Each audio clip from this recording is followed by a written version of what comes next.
Today's topic is very important for current situation in LPG gas. लगभग 33 crore consumer हैं जिनको LPG supply होती है और उज्ज्वला योजना के अकॉर्डिंग 10 करोड़ कंज्यूमर्स को ऐड किया गया है। अब देखा जाए तो every day 80,000 ton gas supply होती है और उसका 85% जो है वो डोमेस्टिक कंज्यूमर्स को सप्लाई होता है और 15% बिजनेसेस को सप्लाई होता है। बिजनेसेस मतलब होटल, रेस्टोरेंट, ETC। अब हमें ये पता है कि 60% जो है वो हम बाहर से इंपोर्ट करते हैं और 40% हमारा डोमेस्टिक प्रोडक्शन होता है। अब अमेरिका ने इतना बिल्कुल भी नहीं सोचा था कि ईरान सबसे बिजी जिस रास्ते को हम कह सकते हैं बिजनेस के अकॉर्डिंग हॉर्मोज स्ट्रीट को ब्लॉक कर देगा। ईरान ने हॉर्मोज स्ट्रीट को ब्लॉक कर दिया।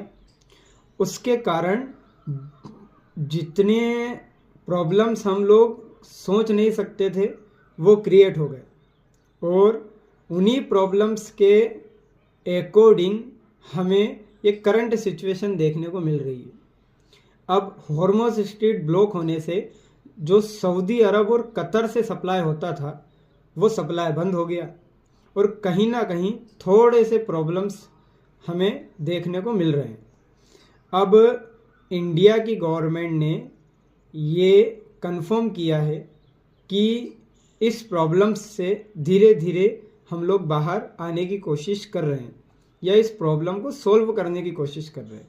हमने अदर कंट्रीज़ के साथ एग्रीमेंट किए हैं, लेकिन एग्रीमेंट होना और तुरंत गैस का आ जाना ये पॉसिबल नहीं है। एग्रीमेंट होने के लगभग 1 से 2 मंथ लग सकते हैं, तब तक का हमें स्टोरेज देख के रखना पड़ेगा।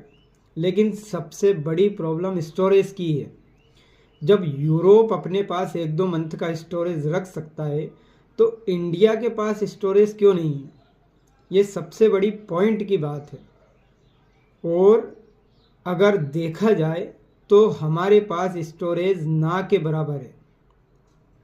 फिर भी जो हमारा डोमेस्टिक प्रोडक्शन है उसको बार बार ये कहा जा रहा है कि आप जितना हो सके उतना प्रोडक्शन बढ़ाएं और इसी के तहत उन्होंने आवश्यक वस्तु अधिनियम भी लागू कर दिया।